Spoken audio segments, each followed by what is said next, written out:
Welcome students. In continuation of my previous video, we are doing the topic presentation of data. There are three ways of presenting the data. First is textual presentation, second tabular presentation, and third is diagrammatic presentation. We are doing tabular presentation. Tabular presentation में हमने topic किया था what is a table. एक table क्या होता है? A table is a systematic organization of data in the form of columns and rows. ठीक है, in between there are cells. जो vertical lines हैं ये क्या हैं? Columns. और जो ये horizontal lines हैं ये क्या है? Rows. But there are some kinds of tables. First is according to purpose. First basis है according to purpose. According to purpose there are two types of tables. First is general purpose. Second is special purpose. General purpose table क्या होता है?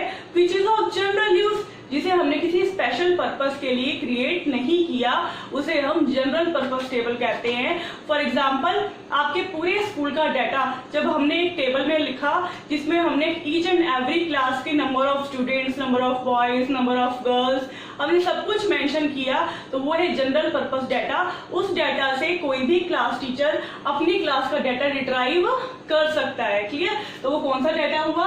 General purpose table. General purpose table कौन सा table है? जो एक general use के लिए है, जिसमें से कोई भी researcher in large form researcher जो है कोई भी अपना डाटा रिट्राइव कर सकता है, अपने यूज का डाटा उसमें से ले सकता है. इसीलिए इसे रेफरेंस टेबल भी कहते हैं, क्योंकि रेफरेंस है हर तरह के डाटा के लिए. ठीक है, रेफरेंस लिखी होती है ना, refer to those data, refer to those data, तो ये एक रेफरेंस टेबल होता है. रेफरेंस टेबल में से हम बाकी डाटा को रिट्राइव कर सकते हैं. In comparison to this second is special purpose. Special purpose मतलब जब हमने किसी एक प्रॉब्लम को सॉल्व करने के लिए किसी एक क्राइटेरिया पे फोकस करके जो टेबल बनाया हो तो वो हमारा कौन सा टेबल होगा? Special purpose table. ठीक है, तो अगर आपकी क्लास का सिर्फ टेबल बना रहे हैं हम, आपकी क्लास में number of girls and number of boys के लिए टेबल बना रहे हैं, हम टेबल बना रहे हैं कि आपकी पूरी बिल्डिंग में कितने नंबर ऑफ बेंचेस हैं, कितने टेबल्स हैं, तो जब स्पेशल फोकस रखकर हम एक क्राइटेरिया रखकर एक टेबल प्रिपेयर कर रहे हैं तो वो कौन सा टेबल है? स्पेशल पर्पस टेबल, जिसे हम समरी टेबल भी कहते हैं. क्लियर? फर्स्ट टू थिंग्स आपको क्लियर होगी. ठीक है, सेकेंड देखिए according to originality. According to originality again there are two types of tables. First is original table, second is derived table. Original table क्या होगा? जिसमें सारा का सारा डाटा फर्स्ट हैंड डाटा है, ओरिजिनल डाटा है, जिसके साथ कोई भी मैनिपुलेशन अभी तक नहीं की गई है. For example according to our census of India, जब पूरी पॉपुलेशन का डाटा कलेक्ट किया जाता है तो उसे हम कलेक्ट करते रहते हैं और डाटा कलेक्ट करके एक big pool of data create कर लेते हैं. तो वो कौन सा टेबल होगा?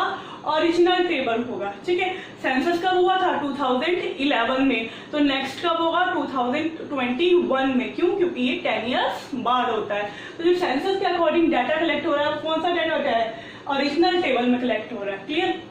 सेकंड है derived table.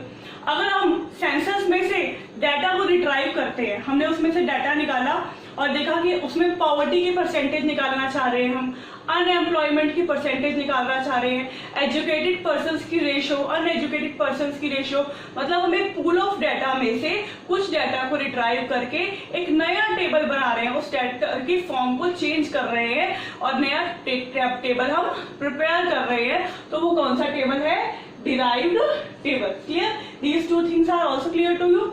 Next is according to construction. According to construction again there are two types. First is simple or one way and second is complex. Starting from simple. Simple or one way table is that table in which only one characteristic of the data is shown. For example, आपने school का example ले लीजिए. हमने देखा कि एक एक class में कितने स्टूडेंट्स हैं, तो हमने यहाँ पे लिया class and number of students. So +1 class में 40 स्टूडेंट्स हैं, +2 क्लास में 50 स्टूडेंट्स हैं. तो ये एक टेबल प्रिपेयर हो गया and this is called one way और सिंपल टेबल. सिंपल सा टेबल है, एक क्लास में कितने स्टूडेंट है, इसमें सिर्फ एक ही कैरेक्टरिस्टिक शो की गई है, नंबर ऑफ स्टूडेंट्स. ठीक है, तो दिस इज अ सिंपल और one way table. Second is complex table. Complex table क्या होगा, जिसमें एक से ज्यादा कैरेक्टरिस्टिक शो की जाती है, मे बी 2 मे बी 3। अगर 2 कैरेक्टरिस्टिक्स होंगी तो उसे हम कहेंगे डबल और 2 वे। 2 कैरेक्टरिस्टिक्स कैसे, जैसे नंबर ऑफ स्टूडेंट्स हम शो कर रहे हैं, अगर हम इसमें 2 पार्टीशंस कर ले नंबर ऑफ स्टूडेंट्स में, मेल फीमेल, ठीक है, या फिर बॉयज गर्ल्स, तो वो क्या हुआ, 2 वे प्रेजेंटेशन ऑफ डाटा। जहां पर हम 2 कैरेक्टरिस्टिक्स शो कर रहे हैं तो इसे हम कहते हैं डबल टेबल और 2 वे table. Clear. Next is travel table. Travel table क्या होगा, जिसमें हम 3 कैरेक्टरिस्टिक्स शो कर रहे हैं, ठीक है। 3 कैरेक्टरिस्टिक्स कैसे शो कर सकते हैं, फॉर एग्जांपल आप दे रहे हैं distribution of population. Distribution of population में आपने यहां पर लिए स्टेट्स, स्टेट्स में आपने लिया अगेन कितने मेल है कितने फीमेल है, तो मेल फीमेल, फिर मेल फीमेल में आपने डिवाइड कर लिया कि कितने लोग रूरल है कितने लोग अर्बन है, ठीक है, कितनी रूरल है कितने अर्बन है।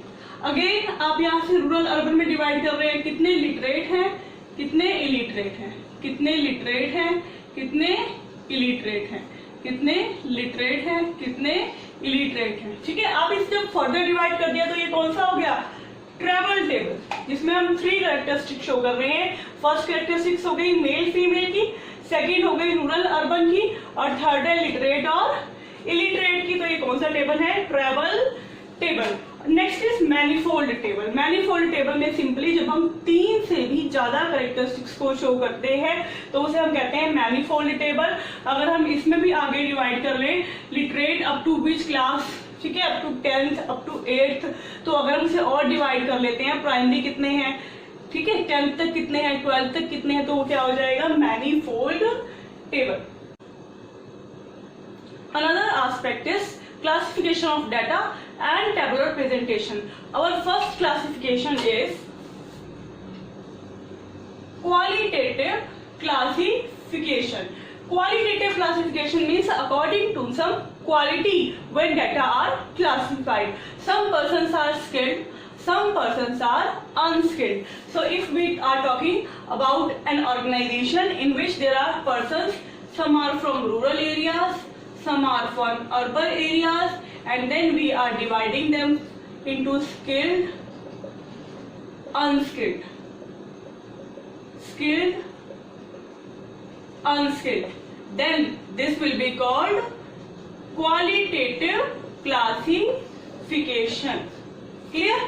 So this is the data which is divided into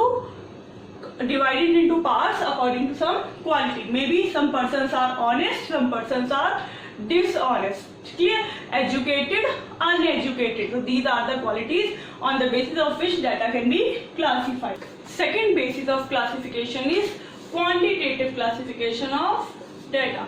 In quantitative classification of data, numerical numbers are the base. For example, marks and number of students. Simple. There are 7 students whose marks lies between 10 to 20. There are 5 students whose marks lies between 20 to 30. So this table is a quantitative presentation of data. Clear? At third, we will talk about temporal classification. Temporal classification means the data is divided on time period. Temporal classification में हम time period के basis पे data divide करते हैं, like year and sales और year and profit. Clear? तो यहाँ पर हम year by year 2009, 2010, 2011, 2012 on time basis we are presenting the data. So this is called temporal classification. And fourth is spatial classification. In spatial classification, we are dividing the data on the basis of some place and region. Maybe place you can take states and population. Some state may be UP, Bihar, Haryana, Punjab and you are representing the population, and this is our spatial classification of data. Clear? This topic is clear. Next we will do geographical classification of data. Thank you so much. Please like and share my video.